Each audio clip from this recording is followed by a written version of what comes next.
Mrs. Gușilov, we start this interview trying to find out to what extent one big theory or one big story is true, or is it just a story in the press, namely that following the European elections and the political difficulties of the governments and in Germany and France and between them, following the rise of Poland in our region, and following the fact that already negotiations for EU accessions take place with Moldova and Ukraine, somehow the center of power in Europe is moving to the east.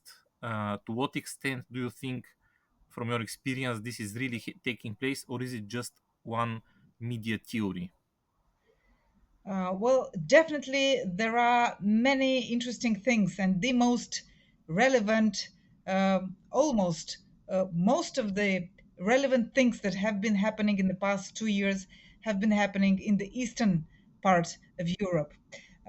So definitely, this has put more, let's say, more focus and highlight our region more than before. First of all, because of the ongoing conflict next to to Europe's eastern border, and the second part because of the response that has to be and that is articulated and updated periodically, the response of the EU and NATO of the Western world, which response targets and has to do with this part of the world. So yes, definitely, what is happening in Ukraine, what has been happening for the past 2 years, is shifting the center of gravity. As you said here, I agree with you in the sense that the response and how this conflict will end will shape what Europe will be and what the Western world will be after this, and also will determine the outcome and will influence significantly what happens in other parts of the world, specifically with Taiwan. Also, we see, at least I see, the conflict, Russia's conflict in Ukraine, as part of a broader war and let's say opposition between democracies and autocracies. Another front of this very same war is now in the Middle East, between Israel and the Iranian tentacles in the form of Hamas and Hezbollah. Um, so, yes, this region and what is happening for the past 2 years in our region will redefine what the West is and what place Europe will have in the world. So a lot depends on our response and our willingness to support um, Ukraine against Russia. So to the extent that we manage to live up to this task and see this conflict end in a just peace, right? Not just push Ukraine into submission towards Russia. So to the extent that Europe and the Western world succeeds that, I think will be seeing not only a new Europe, but also indeed a much more significant Eastern Europe uh, as part of the EU bloc as well. Okay, so I understand that in your view, the importance of our region increases, but how should the countries, especially countries like Romania and Bulgaria, react to that? Or what does it mean for them, this growing importance? Maybe it's not only positive thing, maybe also it is more complex than that. Well, I think, and what I see is a discrepancy between, how the eastern flank approaches this very issue. For instance, how the northeastern countries, the Baltic states and Poland, deal with that. They're also part of the larger North European ecosystem, which also includes Sweden, Finland. So there is a very strong cooperation taking place in that part of Europe. So in the northeastern part of Europe's border, right, with the eastern neighbors, and a, a somewhat weaker cooperation is taking place in the southern part. So We see Romania, Bulgaria, Turkey, not that, let's say, articulate. And sometimes in Romania's case, hiding what we really do for Ukraine, not saying publicly, but boasting that we do a lot, but we don't say it. Bulgaria again has domestic problems. Um, Turkey again sometimes looks more like Russia's friend than and behaves more like Russia's friend than a NATO member country, um, right? So this is not out of love for Russia, we might assume, but out of economic interest, because Turkey gained a lot being a middleman in the past 2 years between Russia and the West, and maneuvering between the sanctions imposed by the West and helping Russia evade them, right? So you see much more, let's say, um, a much more chaotic development here on the southern border, in the southern part of the eastern flank, Europe and NATO's eastern flank, southeastern flank. Then and you see much more cohesion and determination and commitment and publicly saying what they think, and very strong support for Ukraine in the north, as opposed to the south part of Europe. Even if countries like Bulgaria did provide a significant military support in 2022 to Ukraine, even if Romania says that it is doing a lot but doesn't say what, and Turkey kind of playing more for itself than for the NATO alliance of which it is a part of. So this is what I'm seeing. What is the explanation for this more complex, if I may say, position of the countries on the southern part of the eastern flank? They are also NATO and EU countries, so one could imagine that they have obligations, or they have also Western European investments or Western investments in them. So, what is the reason for this different position than the northeastern countries? I think you have much more kinship and historical, let's say, maybe affinity between the northeastern countries in Europe than between, let's say, Romania, Bulgaria, and Turkey. Right? What unites Romania and Bulgaria? Let's say it's the Orthodox faith, but then we have in this axis you can include also Greece. But in a way, I see these countries as more like a, let's say, soft underbelly of Europe, and the region most likely to fall in the event of an attack, and the region which Russia would have less problems attacking than if Russia decides. And we have seen in the last 2 3 days the hearings in the German parliament, in which the chief of intelligence services are saying that it is very likely for Russia to attack NATO or a NATO country sometime around 2030. While most of this attention is focused on the north, I think there things are much more advanced in terms of societies and economic preparations, military investments, and the countries, let's say, less prepared to withstand or to face such an attack, I think would be Romania, Bulgaria, Greece, uh, should such a thing happen. I think this is the soft axis and the most vulnerable place on the eastern flank, in my opinion.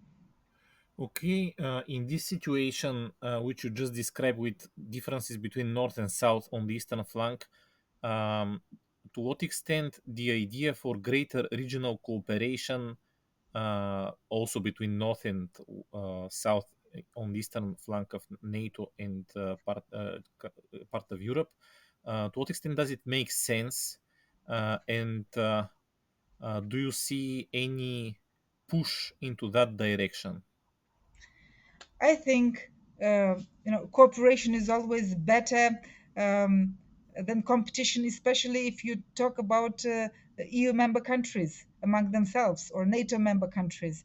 But before we cooperate with the northern countries, I think the first order of business should be to cooperate, with the neighboring countries, right? So Bulgaria, let's say Ukraine, Turkey, right? So it makes sense first to kind of create some um, joint areas of interest and common actions and common projects first between these countries, and then as the second order of business, talk about greater south north or north south cooperation with the countries like Poland or the Baltic states, because the way I perceive them, they are much more advanced in organizing themselves on a regional level than we are here in the south, right? And that means everything from, let's say, military cooperation to economic projects to infrastructure, joint infrastructure projects.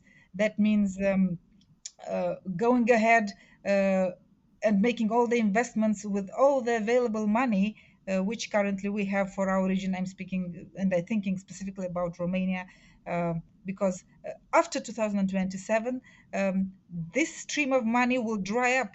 The available funding will not be the same. Its level will drop. So, in a way, now is the key moment to make all these investments, to accelerate regional projects if we want to work on some projects like these, because it will be harder, especially in terms of financing, after 2027.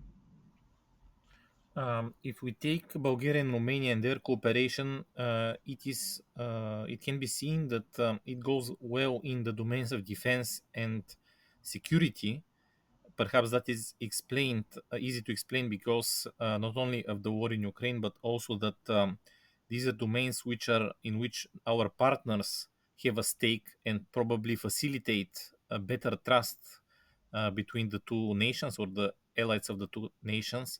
But in spite of that, you are certainly right that it is not some large scale cooperation, and the infrastructural connectivity between the two countries is low, and the nations or the people of the two countries are not very maybe knowledgeable about one another, not very interested as well.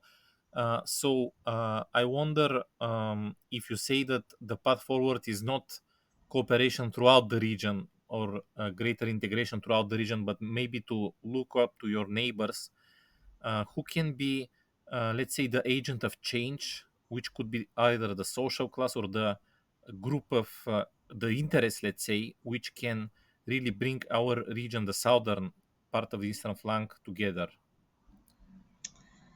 Tough question, because in Romania now we have difficult situations with elections, very important elections in November and in December, parliamentary elections, as well as two rounds of presidential elections, in which for the first time the outcome is not clear. So it is not clear who will be the winner in these elections, and you have quite a polarization in Romanian society, in the sense that around 42-44% of Romanian society lives in economic hardship, in economic difficulty, and these are the people voting mostly for the Social Democratic Party. But then there are those, the middle class, let's say the more entrepreneurial, well-traveled, educated segment of society, which normally and before they would vote for the National Liberal Party, but now it's not so clear that the National Liberal Party will receive those votes, because there are other parties, newer ones that have appeared, that will also be. I mean, the vote of this, say, entrepreneurial middle class will be split much more than before in the previous elections, where you had this clear Social Democratic Party versus National Liberal Party.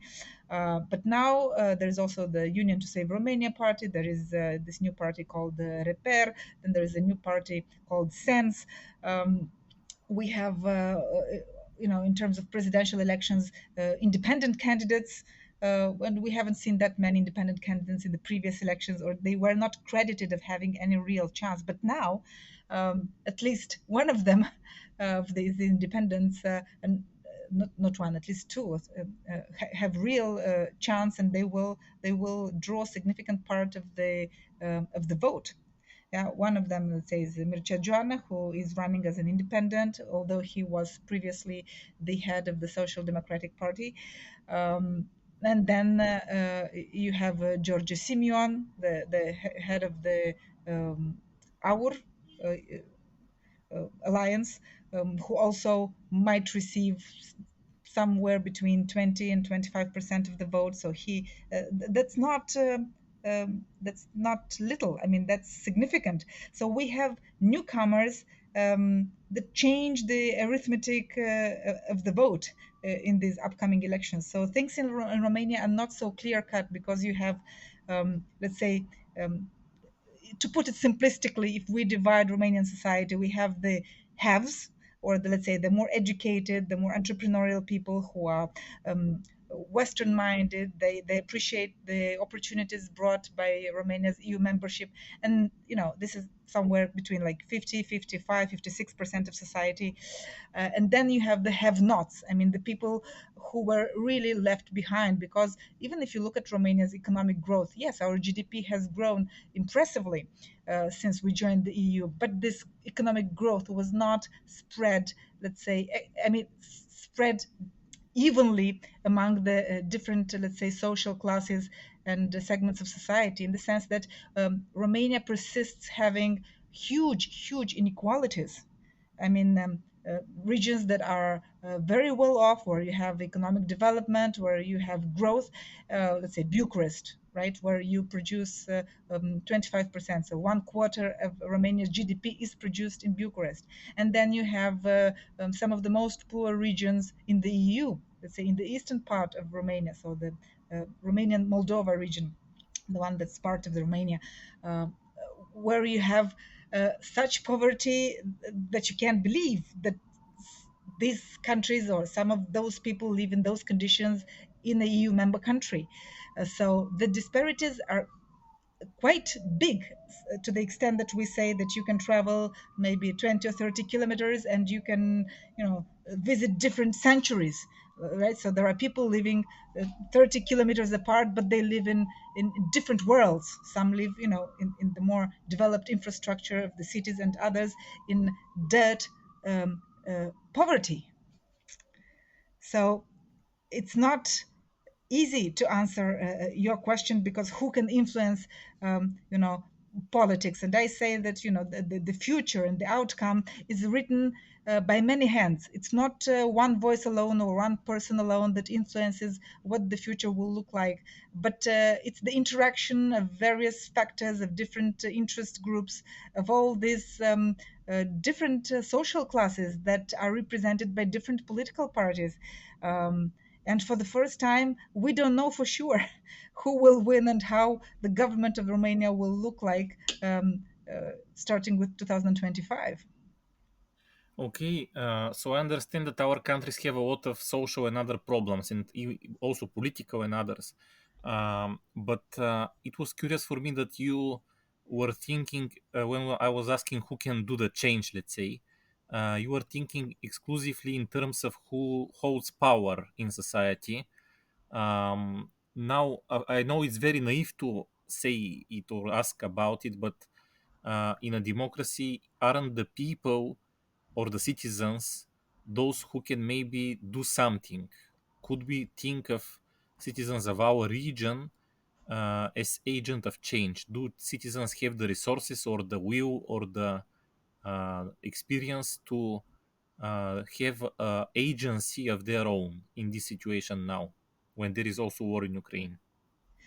They do have a certain degree of agency, but we should not overestimate that power, because for as much, support that was poured towards building a strong civil society in Bulgaria, but also for that matter in Romania and in Bulgaria as well, uh, still this sector is very fragile, and the many problems that you know exist in our countries make it very difficult for these let's say NGOs, because these are the, let's say, bodies which have a more organized and articulated let's say existence, right? So it's not one individual voice, but a point that unites citizen interests based on a topic, based on, I don't know, policy, or the desire to do good and change the communities where you live. But I would say that this 30 years of independence, post communist independence, were not enough to create a strong civil society, because civil society organizations still depend to a great degree to they depend on funding, right? So they depend on lines of financing or some Western foundations. Many of them no longer, especially the American ones, no longer see our region as a priority region. And this happened sometime around 2013, 2014. They no longer think that we are a priority area for them to focus their efforts for democracy promotion. They see that, Romania, Bulgaria, so the Eastern European countries already as countries that should have already graduated. So they have had 20 years of help from the Western world, and now we should be able to walk and develop on our own two legs, right? So, but the truth is that the civil society organizations, they are not as strong if they have to depend on grants, and from year to year they still live this in this precarity, and their business or model of existence uh, did not become self-sustainable, right? So as long as they are dependent, let's say, on grants for for their activities. So as long as they depend mostly project driven and project financed. I'm curious to continue a bit this issue because, okay, I understand that maybe the West is not so interested to fund the NGO sector in our region now, but we have examples in Romania when donations from citizens led to the construction of a hospital for children, and they gathered tens of millions of euro, which were governed and received, and the hospital was built by an NGO. And also you have situation in which mayors of Bucharest and Timișoara have had origins from the NGO sector. You have media which are somehow maybe NGO media. And maybe the list could continue, even the fact that there is an investigative media in Romania which has a budget of million euro, and the enormous part of this budget is donations. For me, that is also a sign that maybe Romania and its NGO sector, including its civic sector, its investigative journalism, they have public and they have critical mass in terms of people who support them or see sense in their activity. So doesn't that change a little bit the perspective on the NGO sector in Romania? It's interesting that you bring this perspective, from outside the country. So from a little bit more far away, you see the positive developments that we have had, which of course I cannot deny. But I would say this amazing success that we have had with building this private hospital is not so much, let's say, the success of the NGO, because the NGO was so strong. It's much more, I think, personality driven. So you had two very determined women who tackled a problem that no one dared to tackle, and who resonated with large sways of Romanian society, because that's a problem that everyone encounters or comes across, especially if you have a family, you have kids. These are the most vulnerable members of our society, and it's the negative experiences of so many people while interacting with our, let's say, state healthcare system that convinced so many Romanian citizens to support, and also companies to support this initiative. So this success came out of the negative experiences with the healthcare system in Romania of so many uh, of our citizens. So out of something bad, um, something good was created to kind of counteract and to show that there is another way. We need not to struggle and you know, die out of diseases and out of poor interactions with the medical system, and out of diseases that are treatable anywhere else in Europe. So it's this success was created by the negative experience of so many with the healthcare system, and these so many, they wanted to do something to change this reality because we wanted it to be otherwise, right? That's with respect to the hospital success, you know, built by Dăruiește Viața. It's an amazing success, and indeed, uh, but again, it's singular, only one such example in the, let's say, healthcare sector, right? Then you speak about the strength of the independent investigative journalism, and again, you are quite correct. But this was uh, again developed, and the success of these new media platforms like Recorder, right? And they do this amazing. Journalistic reports in which again they tackle topics of great importance to everyone, but which no one approaches this way, because we should have the state institutions investigate all these irregularities and abuses of you know, committed by the people in power, by the politicians, by the clerics. Yeah, because we had an investigation into, let's say, the dealings of the church a while back. So again, it's something that upsets so many members of our society, that they sponsored, you know, each by how much he or her could, to try to do something about it. It is out of this feeling of, let's say, how should I put it? Um, of helplessness, you know, that people, especially the rising middle class, the more educated people, the more Western minded side of our society, they support these new media platforms and independent journalism, because all the other media outlets are captured by business interests and by political interests, and is silent on so many important topics. That is why people started sponsoring independent journalism and investigative reports, because no one else is looking and digging and analyzing what these independent media outlets are doing.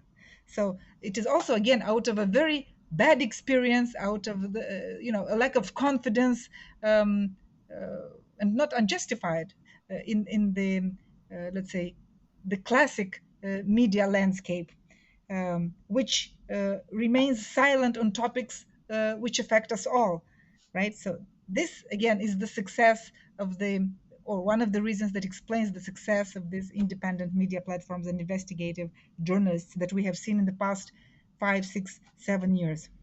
Yeah.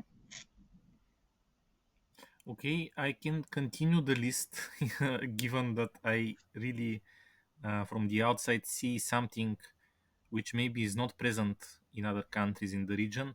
So Romania has quite a good development of the so-called prosumers group in society. These are people who produce electricity in their households with the help of solar panels, for example. It was really a big hit even 2 years ago. It was very prominent, this industry, and now it continues its development. And I know that recently conditions have been changed somehow. So now it's not enough just to have the solar panels, but you also have to have batteries. And I want to ask you, as energy expert, to explain what is going on, what is the current state of affairs in Romania with regards to prosumers in terms of legislation and other issues. So yes, this is one area that has moved really well in Romania in the past 2 years. But again, it goes back to the fact that it's why this segment has moved better than all the others. It's because the state fails to act and to deliver on the projects that it has announced and committed to deliver, and it is unable to finalize projects that should have been finalized, and some of them are completed 80, 90%, like we have hydro projects which are in that state. So it's the little guys, the normal people being fed up with waiting for a solution to come from the state. And in the context of the energy crisis of 2022, you know, people, but also with the help of energy experts. I was one of those experts who said, don't wait for the government to help you and to deliver projects that it is unable to deliver for more than 10 years. We're waiting for the Chernivtsi reactor 3 and 4 nuclear power plant, right? Since 2007. That's a project that's not happening. We are waiting for, let's say, the pumped storage project at Tarnica. It's a project that we have been talking in Romania since the 80s, so 30, 40 years, and it's not happening. So I think it's a very bad decision to wait for the government to provide the cheap electricity. So that's why many people took matters into their own hands and invested some out of their own pocket, others with the help of this government subsidies that are in place, and they have equipped their homes with solar panels. Yes, and that is why we have seen this phenomenal rise in the installed capacity, which now equates the power of two nuclear reactors installed at Chernobyl. So Unit 1 and 2 have 1,400 megawatts installed capacity, and the aggregated power of the uh, prosumers, installed capacity at prosumer level, was this summer already 1,500 megawatts. So you see, it's also, I think, something that has developed because the other solutions or the projects that should have helped are not there, are not there in time to help you when there is an energy crisis. So now this segment has developed too fast. Again, it has caught our decision makers not ready, and they say that they cannot deal with the rising power of the consumers because they don't have the balancing capacity, right, to integrate this installed capacity present at the levels of the prosumers. So now they have made it mandatory for the prosumers and the next installations to be equipped with storage at each project, so individual level. While we have to emphasize the fact that the same obligation does not extend to the large, let's say, renewable power plants, so solar farms or wind farms. There is no legal obligation for them to be equipped with storage. So this creates sort of a discrimination and not a leveling playing field, because there is one set of rules for the renewable projects of industrial scale, and there is another set of rules which requires storage for the small scale, let's say, renewable investors, because that's what prosumers are. They are investors in renewable energy at residential level, right? So not industrial level, as with the projects that sell electricity on the exchange and so on and so forth. So this is where we're at, and the government again was caught unprepared, and that's why these attempts to change the legislation to make it mandatory for them um, to be equipped with storage. But this adds to the cost of installing and running and exploiting such systems. Then there is also talk of the government wanting to increase, collection from VAT, and the fact that they will up the level of VAT for the solar panels starting with next year. So prosumers will face additional um, expenses if that happens. On the VAT front, because it will increase if they pass this law, and then also with the additional installation and equipment of storage for their home installed solar panels. Okay, you like to criticize the state, but in fact, prosumers 2 years ago were free from taxes, if I'm not mistaken, and that was one of the reasons that this sector grew so fast. And on the other hand, the state is also having a program which supports people buying photovoltaic utilities. What can you say about these policies of encouragement of the sector which come from the Romanian state? Well, this is one good thing that the Romanian government has done in the sense that initially it did not, let's say, raise unnecessary obstacles in the face of the prosumers, but which they are trying to change periodically because they want to raise money. They try to identify new sources of revenues, and this is why, let's say, the VAT for new solar power installations might go up next year. But I don't think the government itself was prepared to this huge interest from the market. And the interest from the market came because of the energy crisis and the price explosion in 2022. Uh, because absent the war in Ukraine and the energy crisis that year, it would have developed, but at a much slower pace because many people got frightened, rightfully so, in 2022. And many of them installed and made these investments not with government subsidies, not with the help of the government program, because we have had cases in which, let's say, applications that were submitted in 2019, 3 years later, were not processed.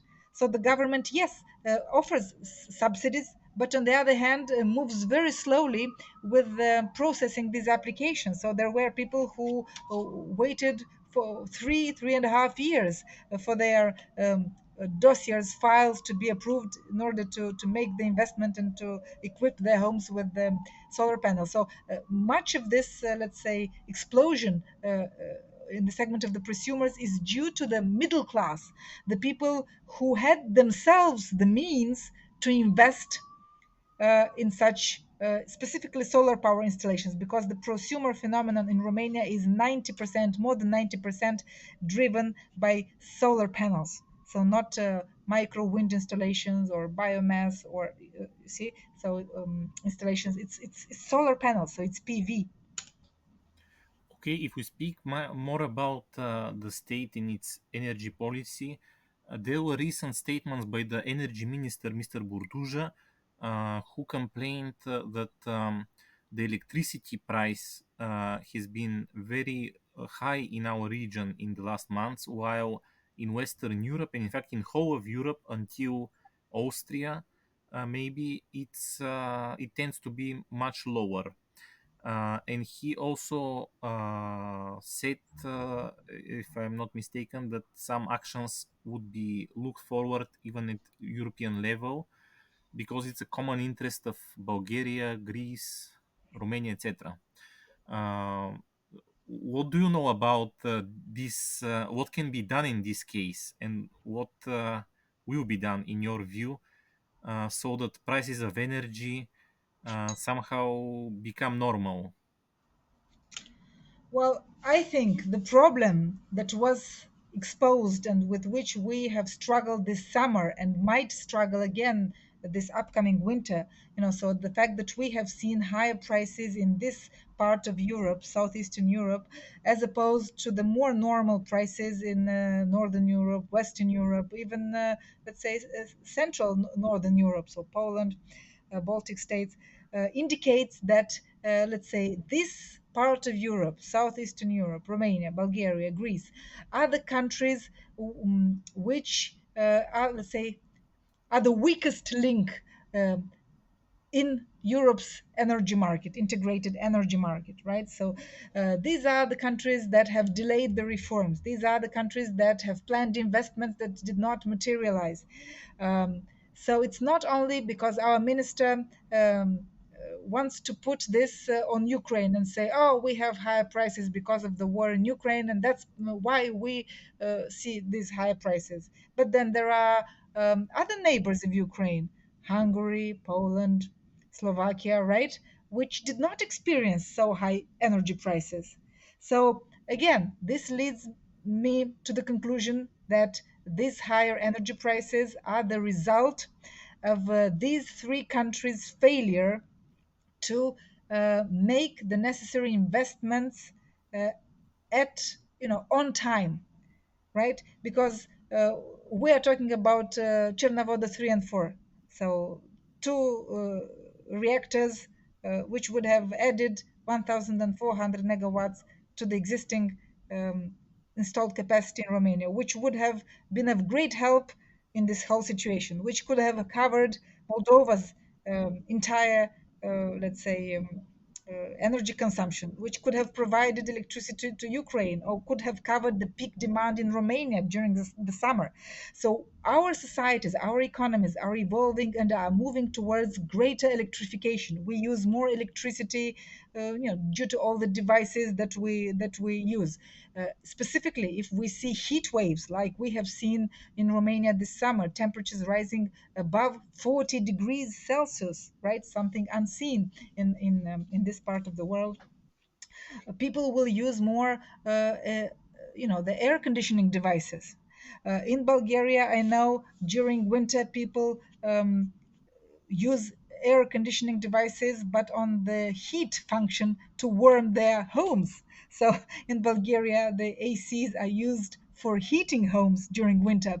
So we have new devices, new uses of these devices, and the situation this summer with the higher prices point to a deficit in production in installed capacity. So the power generation is not enough, even with the exchanges that we have, because Romania imports a lot of electricity from Bulgaria, with whom we have the highest interconnection capacity. But it's not to cover the peak moments, when demand is at peak.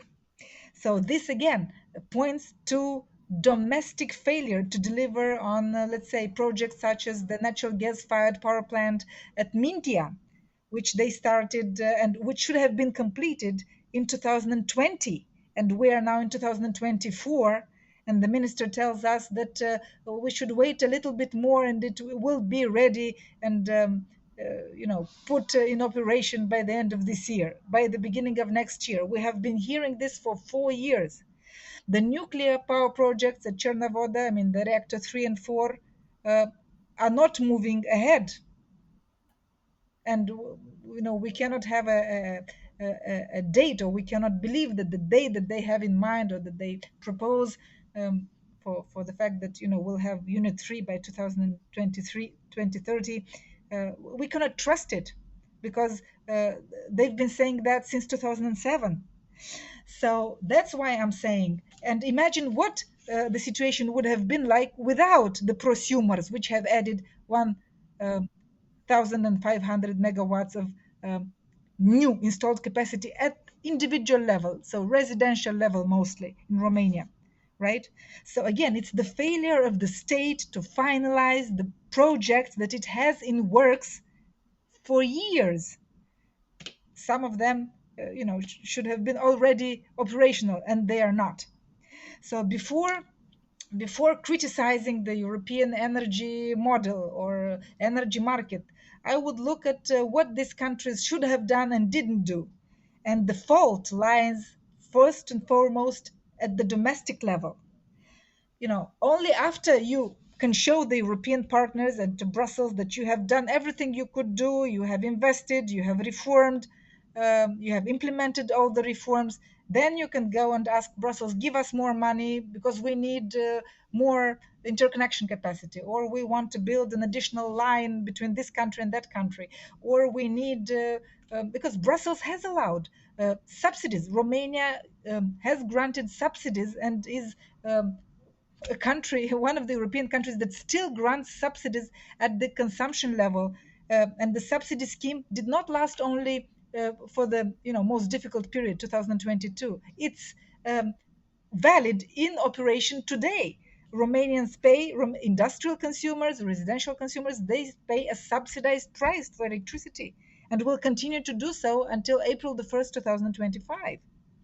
So it's not like Romania did not make use of state intervention. Romania intervened, Romania re regulated the prices.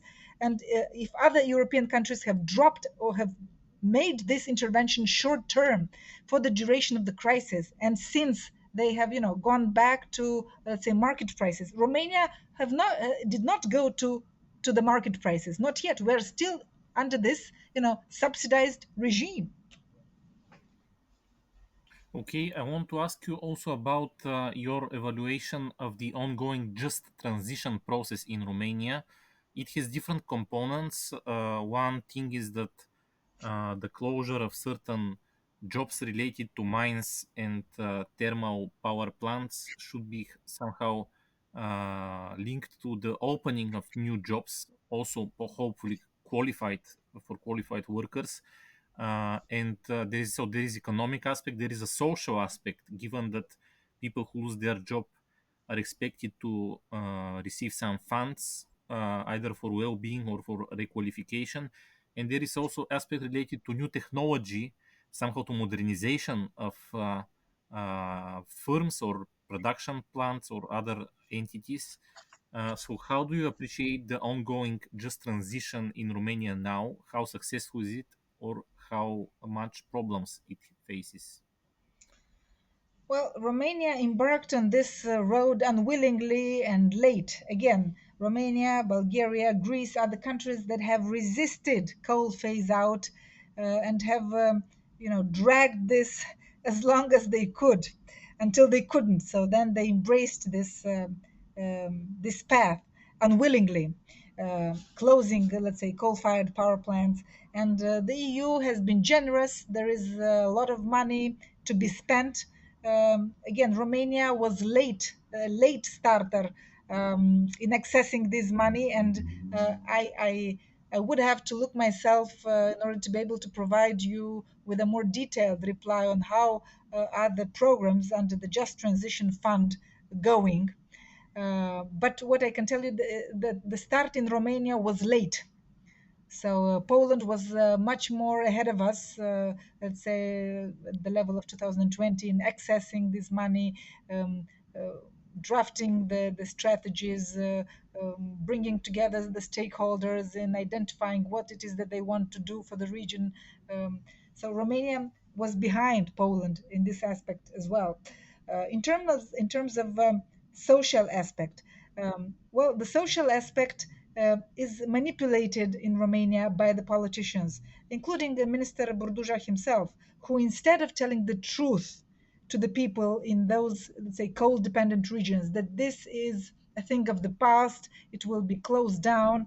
No, he, out of the desire not to lose votes because it's an election year, has reopened some coal-fired units, and has said that we want to promote the coal mining, and we want to extend the life of these coal-fired assets. So, not telling the truth to the people affected by this process, just transition and decarbonization, and selling illusions. This is what our politicians, specifically the minister, the current minister, has been doing, and I think uh, this is this serves no one, and it is not helpful for those people. It's much more honest to tell them the truth and to help them access those money, build new projects, reskill or acquire the new skills for a greener economy, than tell them lies about how you will extend the use of coal in those regions just to get their votes in the upcoming elections. Okay, I know that in Romania there has been sometimes discourse that international capital or global capital corporations are somehow privileged, including by the Romanian state, with regards to the national autochthonous capital. Can is there such a discourse or such a reality when the just transition is taken into considerations, in the sense that maybe firms which are owned by Western European companies or people maybe are more participate more in the just transition than the or win more from it than the local Romanian companies? I wouldn't say so, and why I wouldn't say so? Because let's say the coal sector, coal-fired power plants, it's in entirely in the hands of the Romanian state. There are no private companies which are exploiting, let's say, coal-fired generators in Romania. There haven't been any, so it's entirely state-owned companies. And I would say that actually the Romanian state is much more busy um, uh, developing state aids schemes, so support schemes to the state owned enterprises than in helping the private sector and foreign entities, let's say, access funding. So I would say that if someone is discriminated in Romania, it's the foreign companies, because the state has a vested interest in helping the state-owned companies. And let me tell you that the energy sector in Romania, it's 80% state-owned. 80. 80. So, if anything, the Romanian state is failing and is not doing enough to craft and to devise the policies that would incentivize the private investors to put their money into into new projects. It spends most of its time in trying to help the state-owned energy companies. So no, it's actually failing on the front of creating the policies and the level playing field for all the, let's say, participants in the energy sector. It's clearly favoring the state-owned energy companies, even in the way it distributes the money, including the European funding.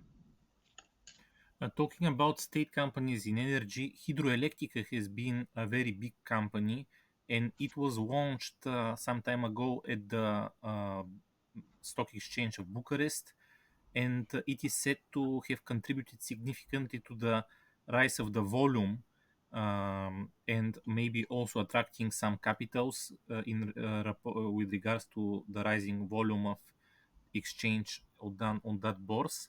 However, I want to ask, how do you evaluate this, uh, let's say, minority shares privatization, if I may say, or this listing of the Hidroelectrica? What did it change for the company, for the Romanian state, for the, if you wish, investors or citizens? Well, Hidroelectrica is not just any company, it's the crown jewel, of all the state-owned energy enterprises, right? So it's the most valuable state-owned company in the energy sector. I think this privatization of a minority stake in Hidroelectrica is a good thing, because it brings more transparency, more scrutiny, but the state remains the majority shareholder. So even now, you see, there is this discussion of how the European Union does not want to approve, let's say, some money. The payment through the National Recovery and Resilience Plan, because Romania failed to deliver on the reform front, because it failed to modernize and to ensure that at the helm of these companies, state-owned energy companies, are competent people, so not named based on their political affiliation to this party or that party, but based on expertise. And it failed to do so. So now we have around uh, a billion euro that is held up by the European Union and might not be transferred to Romania, because Romania did not ensure this transparent governance and competent governance, and didn't implement the reform in specifically in the state-owned energy companies. Yeah. Now, the fact that Hidroelectrica has a minority stake listed, I think, is a good development, because it brings more scrutiny, and because you have also, let's say, individual stakeholders and owners, even if minority owners, who can have an insight, but their say is little, because if it's 20%, you don't have much influence, and the decisions are made by the majority stakeholder still, right? So it's still the state that will dictate what happens in Hidroelectrica, and what projects will be implemented and invested in, and so not the little investors. But it's a good first step in the right direction. There has been a lot of hype about American investment in Romanian energy sector. One example has been the capabilities for offshore extraction of natural gas in the Black Sea. In the other case is probably the one related to the so-called modular nuclear plants. I know that there have been problems in both cases. Could you tell us what is the current state of these projects related to the to both exploitation of natural gas in the Black Sea and the modular nuclear plants? So let's talk about the natural gas in the Black Sea. So an important step forward was made last year. So in 2023, when in June, so in the middle of the year last year, OMV Petrom, which is the operator, main company and title holder there, has made the final investment decision, FID. This is the most significant step in any investment, because before the FID, it's just collecting data, putting the right legislation, legal framework in place, doing seismic work, mapping, and so on and so forth. But once a project receives the FID, this means the green light. This means that the project is happening. So from that point of view, we have this certainty, because OMV made the final investment decision in the middle of last year. So now what they are telling us is that sometime around 2026, 2027, they want to see the first gas. So that means that they need 3 to 4 years, you know, for all the, let's say, contractors to put everything in place for the gas molecules to start flowing and to be fed into the Romanian natural gas system. So on that front, things have moved forward. And this is why I explained why this FID is very important. It's not like a simple authorization or like a permit. No, it signifies the 100% commitment of the project owners to go forward when they actually spend money to develop for production. So this is happening, uh, and we should see the first results in 2000. I would say more 2027, because in Romania everything lasts longer, and you rarely have a surprise for something to be done quicker, rather, for a project to have a delay. So I would say more likely 2027 than 2026. Uh, but so on the front of the small modular reactor, so this is a project indeed with the involvement of the American company NuScale. They have the technology that the Romanians would like to implement at the selected site. The selected site is Doicești. It's the location of a former coal-fired power plant, which has been dismembered, but you still have the connection to the electricity grid that's in place there. So in a way, that has weighed in their decision significantly to locate the project there. However, it's moving also at a slower pace, because there is significant, let's say, resistance in Romanian society with respect to any American involvement in the energy sector. So this is quite strange, because we seem to be having a quite strong undercurrent in Romanian society, and also in Romanian state institutions, who want to derail these American investments in the Romanian energy sector, right? Because if these investments do not happen, then Romania will be at the mercy of electricity imports from other countries and will not be standing on its own 2 feet. So let's say the pro-Russian forces, which we have in the form of the party of Diana Șoșoacă, who has this very pro-Russian stance. I mean, openly pro-Russian. So you would see always this alignment in their public discourse, people who were anti-vaxxers, who support Russia and are against supporting Ukraine, are also the people who do not want any American investments in the Romanian economy. So they are the same guys, the same tribe, the same group of people.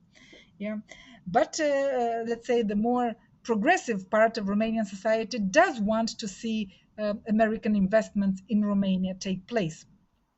Now, with respect to the Black Sea, you see that that is no longer an American investment or a project with American involvement, because Exxon withdrew and sold its stake to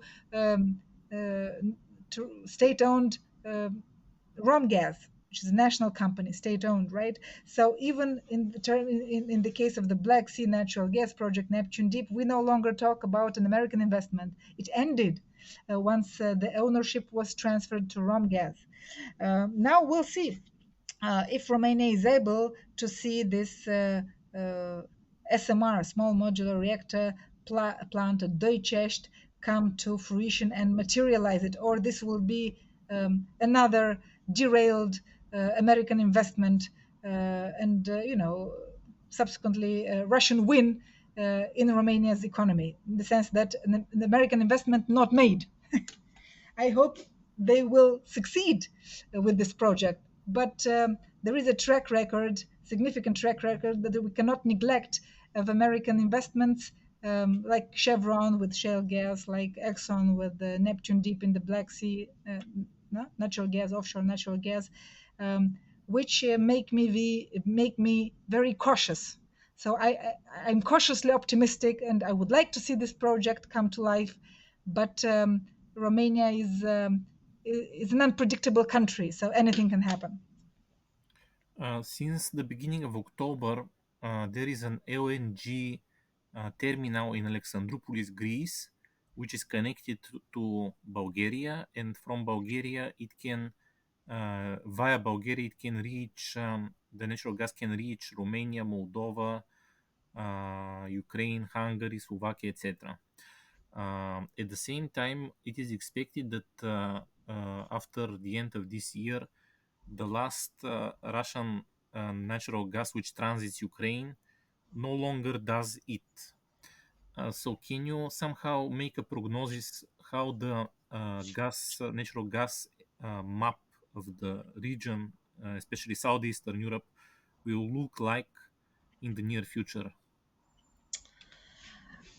Sure. So I would say that the crisis in 2022 resulted into something positive, in the sense that our region, Southeastern Europe, managed to significantly break through the monopoly of the Russian natural gas imports, and finally started these, let's say, west-east gas flows with the help of this LNG terminal in Alexandroupolis through the Trans-Balkan line, so gas that is reaching now Moldova, like non-Russian gas.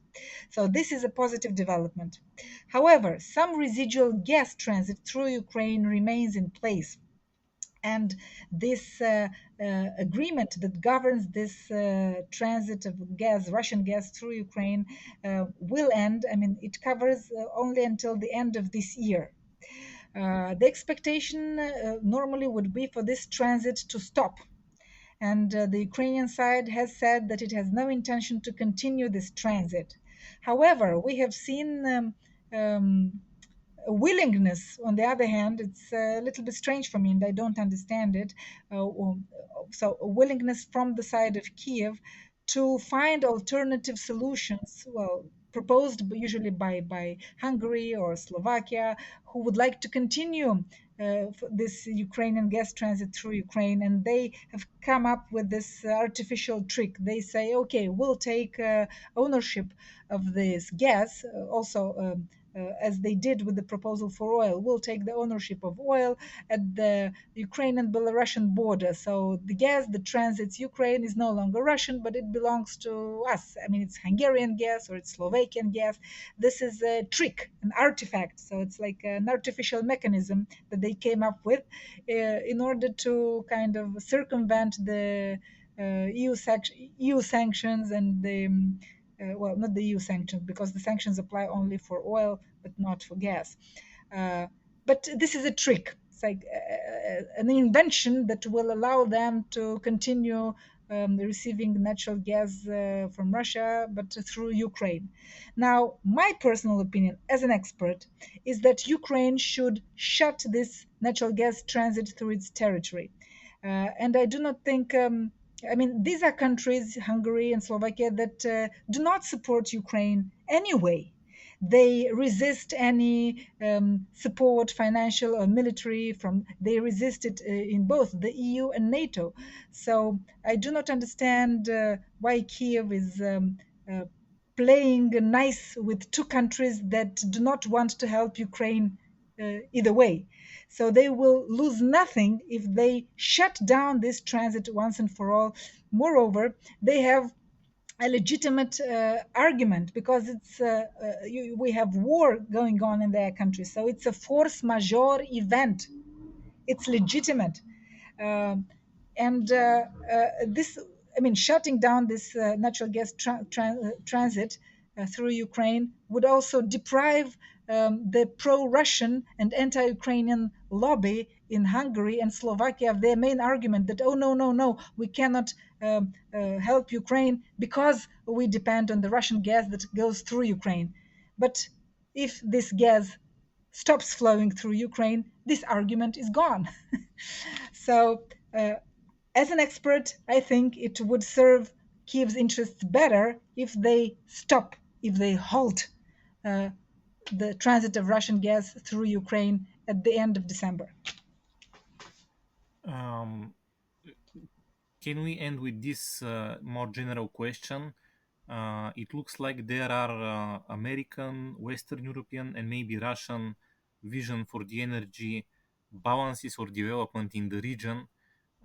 So, is it right to ask who is winning in this situation after 2 years after the war in Ukraine? And is the win really durable, or will there be more changes to these geopolitical balances between these three major blocks?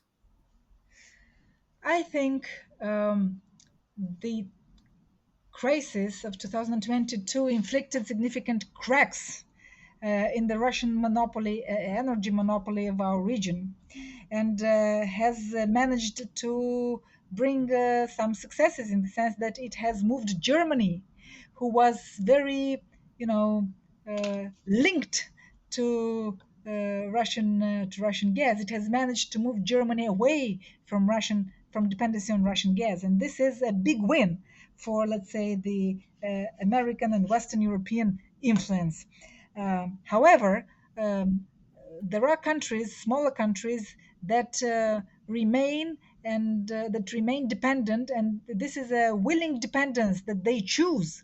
It's their own will. They choose to remain dependent on Russia, and I'm talking about Hungary. I'm talking about Slovakia. Um, which means that Russia's hold is not over our region, as long as we have EU member states, NATO member states, Turkey, for instance, that also tries to have it both ways, to sit on both stools, right? Um, and to be part of NATO, but also to um, engage economically with Russia for profits. So I would say that it's a partial win. I would say it's a big win for the West, but it's not, a definitive win, because we need to close this dependence of NATO member countries and European countries on Russia. And here are the weakest links, the ones that I have mentioned: Hungary, Slovakia, Greece, Turkey. Is it correct to describe the relations between these three blocks in the geopolitical, in the energy geopolitics in the region, as competitors only, or do they have also some kind of cooperation at certain levels? I think any cooperation that existed has ended in February 2022. Uh, maybe some things still, pass through despite the sanctions. Electronics, which still end up in rockets that hit Ukraine and that are launched by Russia. But I think the era of the West's cooperation with Russia has ended, and it is a chapter that has closed, and it is evident by the fact that this place that was left empty on the Russian market, so in the Russian economy, was immediately occupied by China. China now feels that space provides those, I don't know, those goods, sometimes services, but mostly goods, on the Russian market that were delivered previously or were provided by Western companies. India is buying Russian oil and will buy from anyone who has cheap oil for sale. Turkey, again, Turkey, India, China, Iran, these are the countries that are helping Russia survive the sanctions regime. Without their help, Russia would have been already in a much, much more dire situation.